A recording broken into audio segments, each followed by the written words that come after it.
Everyone, welcome to the YouTube channel maths by Jiten Kumar. और यहाँ हम BSc थर्ड सेमेस्टर के लिए केमिस्ट्री पढ़ रहे हैं, जिसमें आपकी यूनिट नंबर 6 चल रही है coordination compounds. Coordination compound, coordination chemistry, इसमें क्या था, अब हमारा टॉपिक चल रहा है Werner's theory of coordination compounds. Werner's theory, तो वर्नर्स थ्योरी क्या होती है? तो जो कोऑर्डिनेशन कंपाउंड थे उनके फॉर्मेशन को लेकर एक साइंटिस्ट है वर्नर, उन्होंने एक अपनी थ्योरी दी। थ्योरी ये बताती है कि जो कोऑर्डिनेशन कंपाउंड है उनका फॉर्मेशन कैसे होता है। ठीक है, ये थ्योरी उन्होंने दी है वर्नर्स में। चलिए देखते हैं क्या कहती है ये थ्योरी। तो वर्नर साइंटिस्ट है इन 1893, वर्नर इन 1893 प्रपोज्ड वर्नर्स कोऑर्डिनेशन थ्योरी। इसको वर्नर्स कोऑर्डिनेशन थ्योरी भी कहते हैं। तो वर्नर ने 1893 में प्रपोज की अपनी थ्योरी, जिसका नाम है वर्नर्स कोऑर्डिनेशन थ्योरी। और क्यों प्रपोज की? To explain the formation of complex compounds. Explain करने के लिए किसको एक्सप्लेन करने के लिए? कोऑर्डिनेशन कंपाउंड्स या कॉम्प्लेक्स कंपाउंड के फॉर्मेशन को एक्सप्लेन करने के लिए वर्नर ने 1893 में अपनी वर्नर्स कोऑर्डिनेशन थ्योरी दी। अब इसमें उन्होंने क्या एक्सप्लेन किया? उन्होंने एक्सप्लेन किया properties and structures of various metals amines. तो उन्होंने क्या एक्सप्लेन किया? प्रॉपर्टीज और स्ट्रक्चर्स को एक्सप्लेन किया किसकी? Of various metal amines of cobalt, chromium और प्लेटिनम को लेकर उन्होंने एक्सप्लेनेशन दिया। ठीक है, इट वॉज द फर्स्ट, ये क्या थी? It was the first successful attempt. ये फर्स्ट सक्सेसफुल अटेम्प्ट था जो कि क्या करता है? सेटिस्फैक्टरी आपको डिस्क्राइब करता है फॉर्मेशन ऑफ कोऑर्डिनेशन कंपाउंड्स। ये पहला सफलतापूर्वक जो प्रयास किया गया वर्नर्स के द्वारा, ये क्या बताता है आपको? सबसे सही आपको बताता है कि जो फॉर्मेशन है कोऑर्डिनेशन कंपाउंड की किस तरह से होती है। ठीक है, तो it was the first successful attempt, ये पहला सक्सेसफुल अटेम्प्ट रहा जो क्या देता है आपको? विच सेटिस्फैक्टरी डिस्क्राइब्ड करता है फॉर्मेशन ऑफ कोऑर्डिनेशन कंपाउंड को। ठीक है, फ्रॉम स्टेबल कॉम्प्लेक्सेस। ठीक है, यानी कि स्टेबल कॉम्प्लेक्सेस से जो सेटिस्फैक्टरी आपका डिस्क्राइब करता है कोऑर्डिनेशन कंपाउंड को, वो कौन सा था अटेम्प्ट? वर्नर्स का कोऑर्डिनेशन थ्योरी का। ठीक है, आगे देखते हैं इसमें क्या होता है इस थ्योरी में। तो अकॉर्डिंग टू वर्नर ने क्या कहा है कि इन कोऑर्डिनेशन कंपाउंड में सेंट्रल मेटल एटम जो है वो रिप्रेजेंट करता है दो तरह की वैलेंसीज। ठीक है, तो कोऑर्डिनेशन कंपाउंड्स में क्या होता है? सेंट्रल मेटल एटम क्या रिप्रेजेंट करता है? टू टाइप्स ऑफ वैलेंसी, दो तरह की वैलेंसी आपकी रिप्रेजेंट करता है, एग्जिबिट करता है दो तरह की वैलेंसी। कौन? Central metal atom. Central metal atom दो तरह की वैलेंसी एग्जिबिट करता है। They can be classified as follow. दोनों वैलेंसीज इस तरह से क्लासिफाइड की गई है। ठीक है, सेंट्रल मेटल एटम दो तरह की अपनी वैलेंसी शो करता है, एक होती है प्राइमरी वैलेंसी और एक होती है आपकी सेकेंडरी वैलेंसी।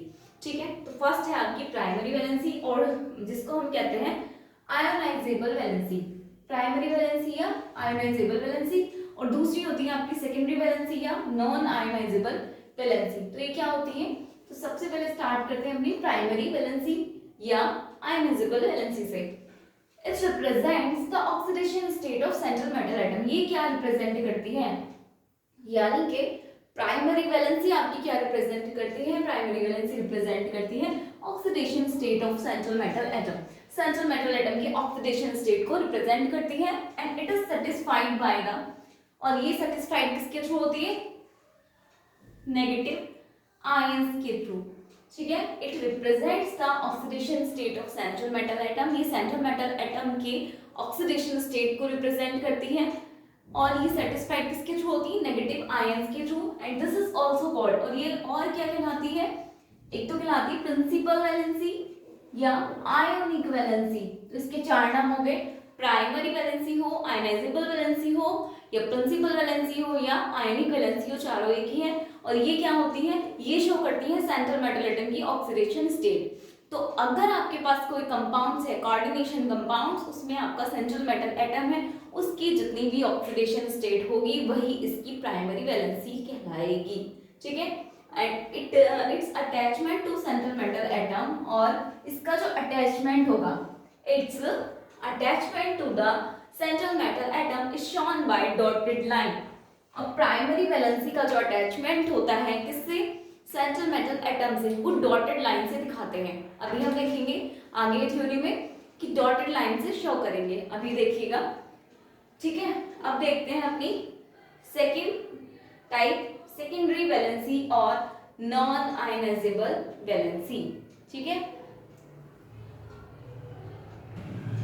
अब जो ये सेकेंडरी वैलेंसी है या नॉन आयनाइजेबल वैलेंसी है वो क्या रिप्रेजेंट करती है, तो अगर सेंट्रल मेटल एटम का कोऑर्डिनेशन नंबर आप निकाल लें तो कोऑर्डिनेशन नंबर ही इसकी सेकेंडरी वैलेंसी होती है, ठीक है। चलिए देखते हैं इट रिप्रेजेंट्स, ये क्या रिप्रेजेंट करती है, यानी कि सेकेंडरी वैलेंसी क्या रिप्रेजेंट करती है, the coordination number. Coordination number हमने निकालना सीखा था Cn, कोऑर्डिनेशन नंबर शॉर्ट में कहते हैं Cn of the central metal atom. तो सेकेंडरी वैलेंसी क्या रिप्रेजेंट करती है, सेंट्रल मेटल एटम की कोऑर्डिनेशन नंबर को, और ये सेटिस्फाइड किसके थ्रू होती है, तो it is satisfied by the ligands, और ये लिगेंड्स के थ्रू क्या होती है, सेटिस्फाइड होती है, लिगेंड्स के द्वारा सेटिस्फाइड होती है। और इसको और क्या कहते हैं, also called, this is also called non ionic valency, इसको भी नॉन आयनिक वैलेंसी भी कहते हैं, और इसको एक और भी बोलते हैं ऑक्सिलरी,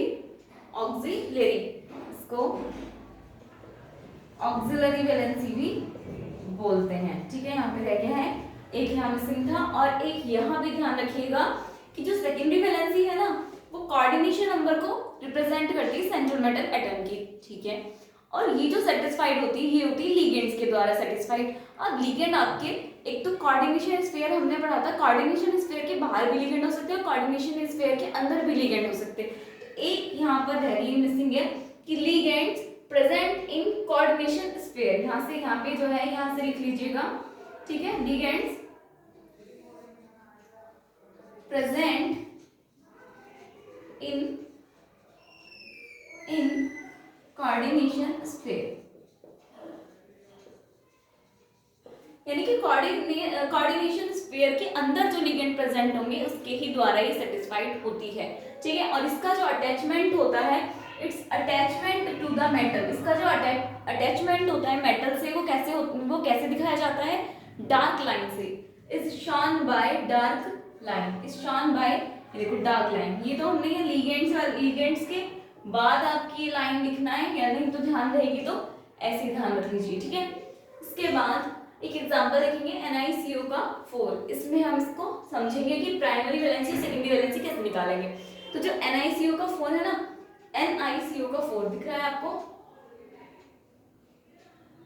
यहाँ पर स्पेस नहीं है तो पहले इसको नोट डाउन करिए फिर हम एग्जांपल समझेंगे, ठीक है।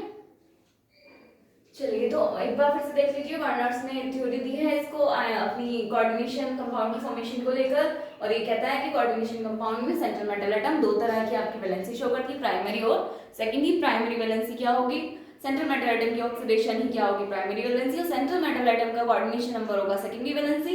और प्राइमरी वैलेंसी को डॉटेड लाइन से दिखाते हैं जबकि सेकेंडरी वैलेंसी को डार्क लाइन से दिखाते हैं। प्राइमरी वैलेंसी सेटिस्फाइड होती है by the negative ions and the secondary valency satisfied होती है बाय द लिगेंड, वो भी present in coordination sphere, sphere के अंदर जो लिगेंड्स प्रेजेंट होंगे इसके द्वारा, ठीक है। अब हम एग्जांपल देखेंगे कुछ, पहले इसको एक बार नोट डाउन करिए फटाफट से।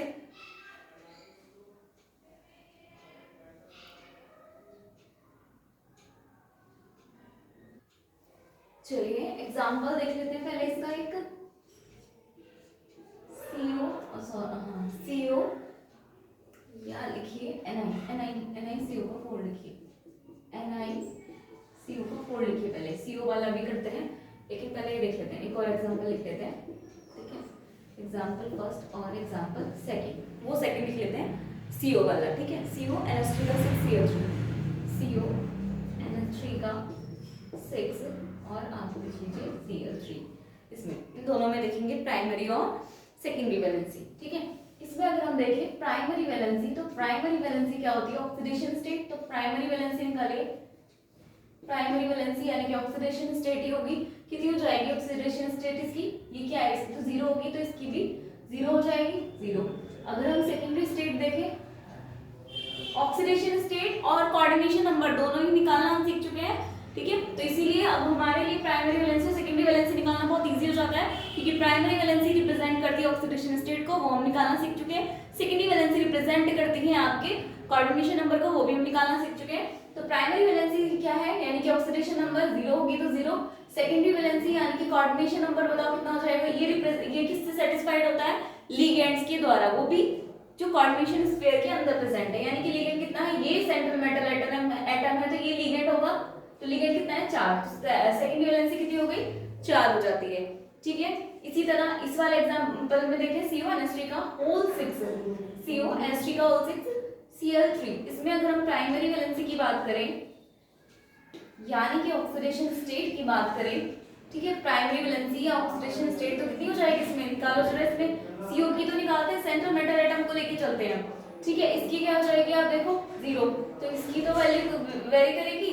ठीक है, इसकी कितनी हो जाएगी 3, वो भी कैसी है माइनस के, तो उधर जाके कैसी हो जाएगी प्लस की, तो कैसी हो जाएगी वैलेंसी यहाँ पर 3। और अगर हम सेकेंडरी करें,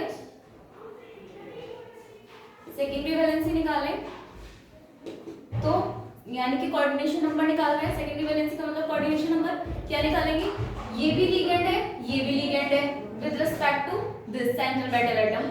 कोबाल्ट की रिस्पेक्ट में ये भी क्या है आपका लिगेंड है, ये भी लिगेंड है, लेकिन हमें तो कोऑर्डिनेशन स्फीयर के अंदर वाले लिगेंड से मतलब है, इसलिए हमने वो लाइन मेंशन की कि present in coordination sphere, ligands present in coordination sphere. तो ये क्या है आपका लिगेंड है, तो लिगेंड के पास कितना है 6। यहाँ पे सेकेंडरी वैलेंसी कितनी हो जाएगी, चलो देखो 6 है ना, तो ये कितना हो जाएगा यहाँ पे, ये तो होता है कोऑर्डिनेशन नंबर 6, ये हो जाएगी 6। इस तरह से हम निकालते हैं, इस तरह से हम कैलकुलेट करते हैं प्राइमरी और सेकेंडरी वैलेंसी। ठीक है, एक बार इनको नोट डाउन करिए, फिर हम आगे चलते हैं अपनी थ्योरी में।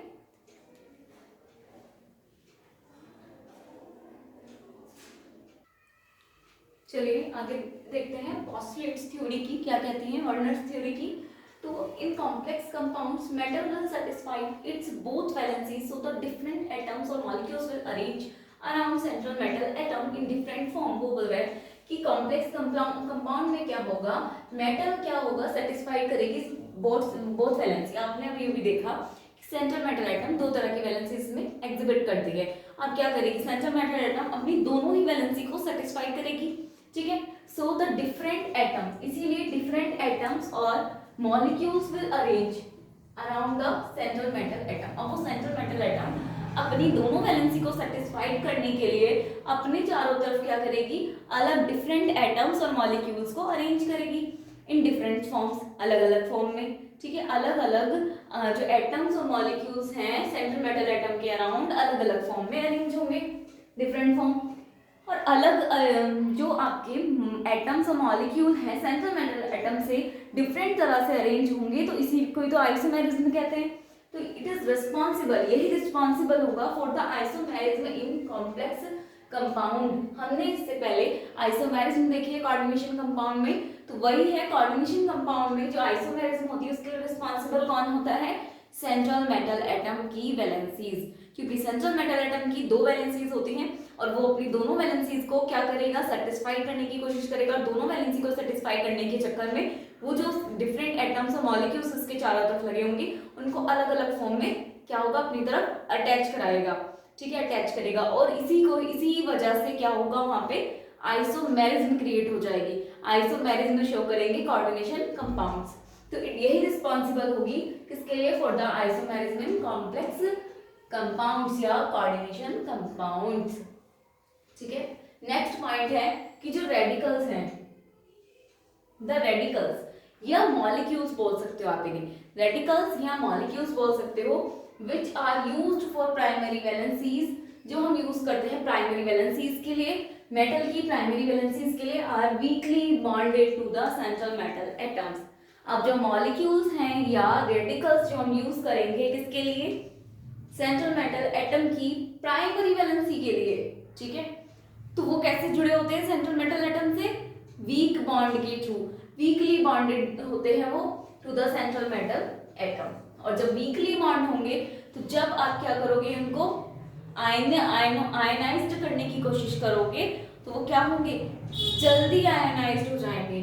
सो they can be easily ionized, इसलिए वो इजीली आयोनाइज्ड हो जाते हैं और इजीली आयोनाइज्ड हो जाते हैं, इसीलिए हम क्या करते हैं, और वीकली बॉन्डेड भी हैं। तो वीकली बॉन्डेड होने के कारण ही हम उनको डॉटेड लाइन से शो करते हैं। अभी हमने देखा था कि जो प्राइमरी वैलेंसी होती है उसको डॉटेड लाइन से शो करते हैं, तो उसका रीजन क्या है, क्योंकि जो आपकी प्राइमरी वैलेंसी है उसके लिए जो मॉलिक्यूल्स रिक्वायर्ड होते हैं वो सेंट्रल मेटल एटम से वीक बॉन्ड के थ्रू जुड़े होते हैं, और वीक बॉन्ड के थ्रू जुड़े होने के कारण ही उसको हम डॉटेड लाइन से रिप्रेजेंट करते हैं। और अब क्योंकि वीकली बॉन्डेड है तो क्या होगा, आयोनाइज्ड भी हो जाएंगे, तो वो इजीली आयोनाइज्ड हो जाते हैं और अटैच होते हैं किससे, सेंट्रल मेटल एटम से बाय डॉटेड लाइन। हम उनको जो शो करते हैं वो डॉटेड लाइन से शो करते हैं। ठीक है, तो ये रीजन था। अब चलिए नेक्स्ट पॉइंट है आपका कि जो रेडिकल या मॉलिक्यूल्स होते हैं वो विच सेटिस्फाई द सेकेंडरी मॉलिक्यूल्स, यानी कि वो रेडिकल्स या मॉलिक्यूल्स जो सेटिस्फाई करते हैं सेकेंडरी वैलेंसी को मेटल की, वो कैसे होते हैं, आर स्ट्रॉन्गली बॉन्डेड, वो सेंट्रल मेटल एटम के साथ स्ट्रॉन्ग बॉन्ड से जुड़े होते हैं, यानी कि स्ट्रॉन्गली बॉन्डेड होते हैं to the central metal atom, और स्ट्रॉन्गली बॉन्डेड होने के कारण ही हमने उन्हें डार्क लाइन से दिखाया था। अभी हमने पीछे लिखा भी है कि हम क्या करते हैं, सेकेंडरी वैलेंसी को कैसे दिखाते हैं, डार्क लाइन से। तो उसका रीजन यही है क्योंकि जो सेकेंडरी वैलेंसी होती है मेटल की, उसके लिए हम जो मॉलिक्यूल्स या रेडिकल्स लेते हैं वो स्ट्रॉन्गली बॉन्डेड होते हैं सेंट्रल मेटल एटम से। स्ट्रॉन्गली बॉन्डेड होंगे तो उनको डार्क लाइन से दिखाएंगे, और स्ट्रॉन्गली बॉन्डेड होने की वजह से ही उनको इजीली आयोनाइज नहीं किया जा सकता। तो हमने एक लाइन यहाँ भी लिख रही है, and they can not be ionised, इसीलिए वो क्या हो सकते हैं, आयोनाइज्ड नहीं किए जा सकते। And they attached the central metal atom, और वो जो सेंट्रल मेटल एटम है उससे कैसे जुड़े होते हैं, by the dark line, dark line के थ्रू जुड़े होते हैं। ठीक है, फिर अपनी फोर्थ पॉइंट है आपका, Werner's proved his theory on the basis of experimental evidences. तो वर्नर ने अपनी जो थ्योरी दी थी उसको प्रूव भी किया, ऐसा नहीं कि बस थ्योरी दी, उसको एक्सपेरिमेंटली प्रूव करके दिखाया। ठीक है, तो उन्होंने अपनी थ्योरी को प्रूव किया on the basis of experimental evidences, experimental evidences की बेसिस पर।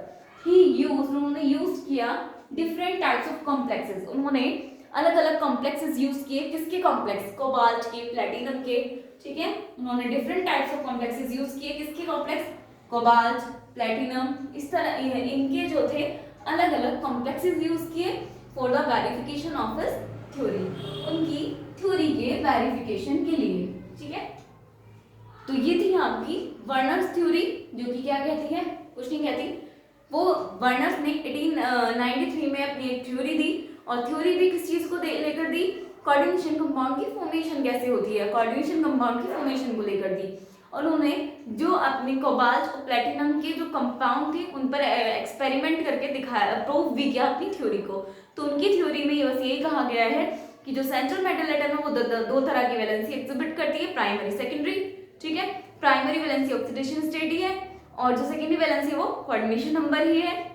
उसके बाद उन्होंने ये बोला कि जो आपकी कॉम्प्लेक्स कंपाउंड है इसमें मेटल क्या करेगी, क्योंकि इसकी दो वैलेंसी है तो वो अपनी दोनों वैलेंसी को सेटिस्फाइड करने की कोशिश करेगी। अब दोनों वैलेंसी को सेटिस्फाई करने के चक्कर में वो क्या करती है, अपने चारों तरफ अलग अलग जो एटम मॉलिक्यूल्स हैं उनको अलग अलग फॉर्म में अरेंज कर लेती है, और डिफरेंट अरेंजमेंट को ही क्या कहते हैं, एटम और मॉलिक्यूल्स के डिफरेंट अरेंजमेंट को ही तो आइसोमेरिज्म बोलते हैं, और इसीलिए वहां पर आइसोमेरिज्म भी आ जाती है। तो कोऑर्डिनेशन कंपाउंड में आइसोमेरिज्म आने का रीजन यही है कि सेंट्रल मेटल एटम दो तरह की वैलेंसी अपनी शो करती है, और दोनों वैलेंसी को सेटिस्फाई करने के चक्कर में एटम का अरेंजमेंट भी अलग अलग शो कर देती है, इसीलिए वहां पर आइसोमेरिज्म होती है। ठीक है, उसके बाद उसने सेकेंड पॉइंट दिया कि रेडिकल्स या मॉलिक्यूल्स कह दीजिए या रेडिकल्स कह दीजिए, जो कि किसके लिए, प्राइमरी वैलेंसी, मेटल की प्राइमरी वैलेंसी के लिए जो हम मॉलिक्यूल्स या रेडिकल्स यूज करते हैं वो कैसे होते हैं, सेंट्रल मेटल एटम से वीक बॉन्ड के थ्रू जुड़े होते हैं, और वीक बॉन्ड के थ्रू जुड़े होने के कारण ही उसको हम डॉटेड लाइन से शो करते हैं, और वीकली बॉन्डेड है इसीलिए वो इजीली भी आयोनाइज्ड हो जाते हैं। ठीक है, फिर थर्ड पॉइंट उन्होंने बोला कि जो सेकेंडरी वैलेंसी के लिए हम मॉलिक्यूल्स और जो रेडिकल्स है उनको यूज करते हैं वो सेंट्रल मेटल एटम से स्ट्रॉन्ग बॉन्ड के थ्रू जुड़े होते हैं, और स्ट्रॉन्गली बॉन्डेड हैं तो हम उसको डार्क लाइन से दिखाएंगे, और स्ट्रॉन्गली बॉन्डेड होने के कारण ही वो इजीली आयोनाइज नहीं हो सकते। ठीक है, इतनी सी बात है। उसके बाद उन्होंने लास्ट में ये लिखा कि वर्नर प्रूव्ड हिज थ्योरी, और उन्होंने अपनी थ्योरी को ऐसे नहीं कि थ्योरी दे दी, उन्होंने एक्सपेरिमेंटल एविडेंसेस पे अपनी थ्योरी को प्रूव किया। और किस उस पे एक्सपेरिमेंट किया उन्होंने, उन्होंने डिफरेंट कॉम्प्लेक्स लिए, डिफरेंट टाइप्स कॉम्प्लेक्स लिए, किसके, कोबाल्ट के, प्लेटिनम्स के, etc. और किस क्या क्या उन्होंने अपनी थ्योरी को वेरीफाइड किया। ठीक है, तो हम देखेंगे एक्सपेरिमेंटल एविडेंस इनकी थ्योरी के। जो वार्नर्स थे उन्होंने जो एक्सपेरिमेंटल एविडेंस दिए उनको हम अभी देखने वाले हैं। ठीक है, तो पहले एक बार इसको नोट डाउन करिए, फिर आगे चलते हैं।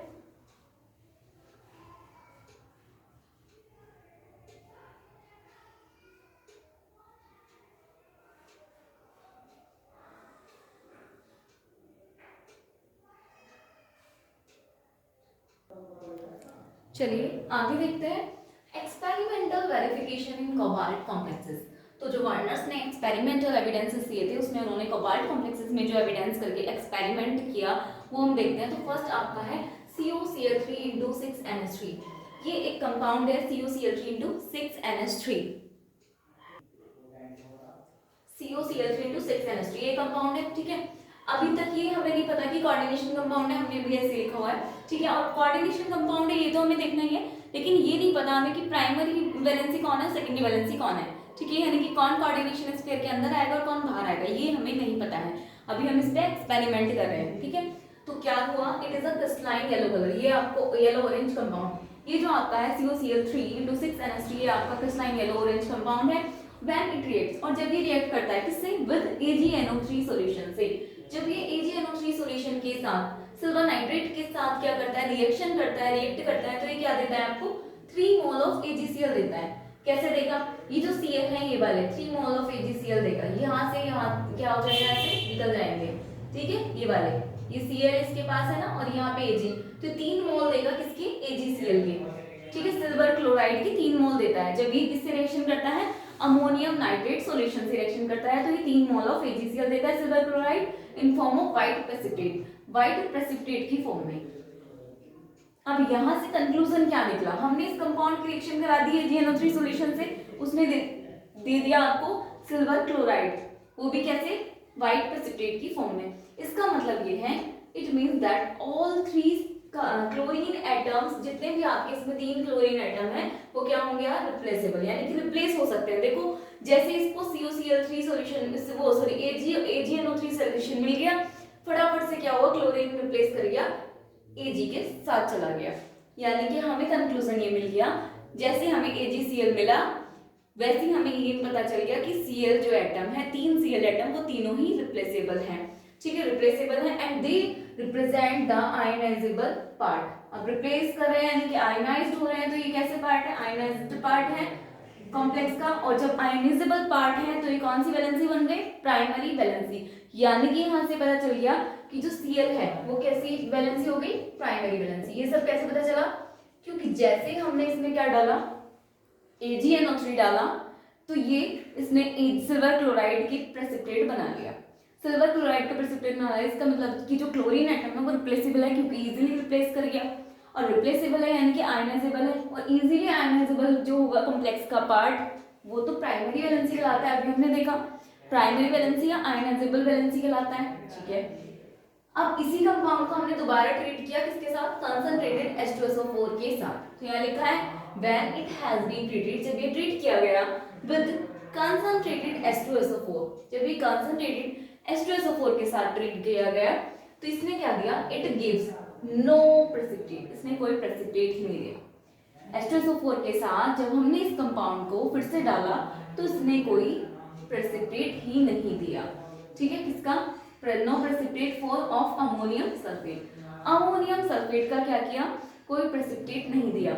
इसका मतलब ये है, इट मींस दैट कि जो 6 के 6 अमोनिया मॉलिक्यूल्स हैं, अमोनिया जो थी इससे रिएक्शन करके, किससे, सल्फ्यूरिक एसिड के साथ रिएक्शन करके अमोनियम सल्फेट इजीली बना सकती थी, लेकिन उसने नहीं बनाया।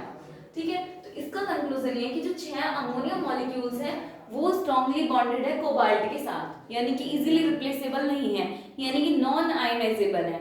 स्ट्रांगली बॉन्डेड है किसके साथ, टू द कोबाल्ट, कोबाल्ट के साथ स्ट्रांगली बॉन्डेड है ये 6 के 6 अमोनिया मॉलिक्यूल्स। और वे क्या करते हैं, डोंट पार्टिसिपेट इन रिएक्शन, इसलिए वो कोई रिएक्शन में पार्टिसिपेट नहीं करते हैं। And ammonia molecules represent the secondary valency of complexes. और यहाँ से एक और कंक्लूजन निकला कि जो अमोनिया है वो सेकेंडरी वैलेंसी शो करती है।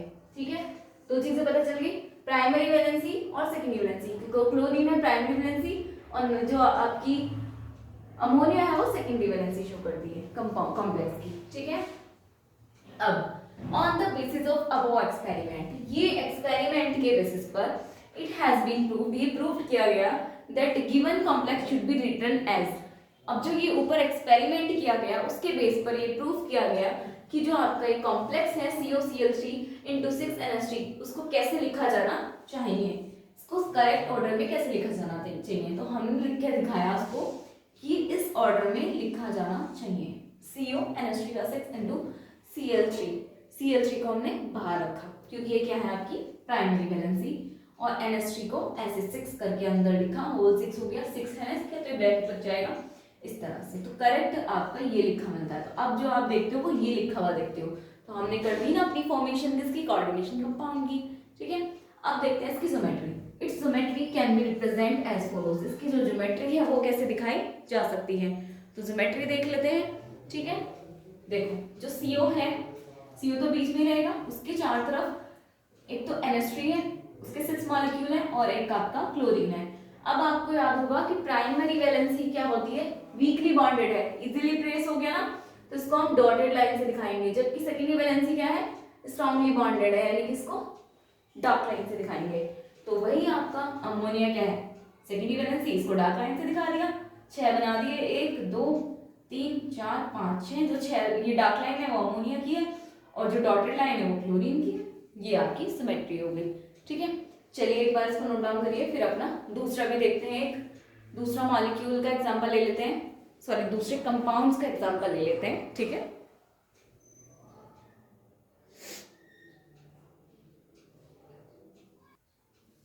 चलिए दूसरा कंपाउंड देखते हैं, COCl3 into 5NH3। सेम वही रीजन है, लेकिन क्या है, it is a crystalline purple colour compound है और ये जब रिएक्ट करता है किसी AgNO3 सॉल्यूशन से तो क्या होता है, फिर से अगेन जो Cl3 है क्या बना लेगा, Ag के साथ मिलकर बना लेगा AgCl का व्हाइट प्रेसिपिटेट। और इसका मतलब क्या है, Cl एटम रिप्लेसेबल है। जब Cl रिप्लेसेबल है यानी कि इजीली आयनाइज्ड हो रहा है, आयनाइज्ड हो रहा है तो ये क्या कर रहा है, प्राइमरी वैलेंसी को शो कर रहा है कॉम्प्लेक्स की। अब जब भी इस जो ये कंपाउंड है आपका ये ट्रीट किया जाता है विद H2SO4 सल्फ्यूरिक एसिड के साथ, जब इसको ट्रीट करते हैं तो ये कोई अपना प्रेसिपिटेट नहीं देता है अमोनियम सल्फेट का, जबकि ये दे सकता था। तो इसका मतलब है कि जो 5 अमोनिया मॉलिक्यूल्स हैं वो स्ट्रांगली बॉन्डेड है कोबाल्ट से।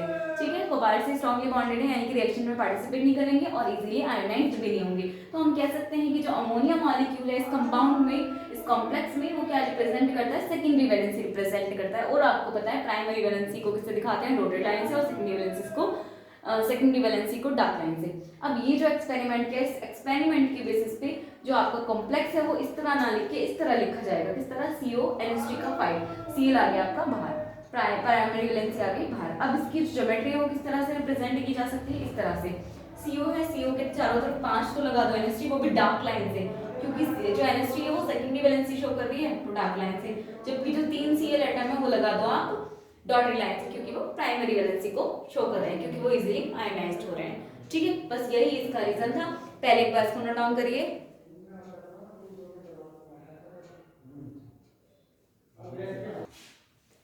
चलिए आप सबने नोट डाउन कर लिया होगा। अब देखते हैं लिमिटेशंस, वर्नर्स थ्योरी की लिमिटेशंस, क्योंकि ये कहीं आके फेल भी हो जाती है तो हम इसकी अब लिमिटेशंस देख लेते हैं।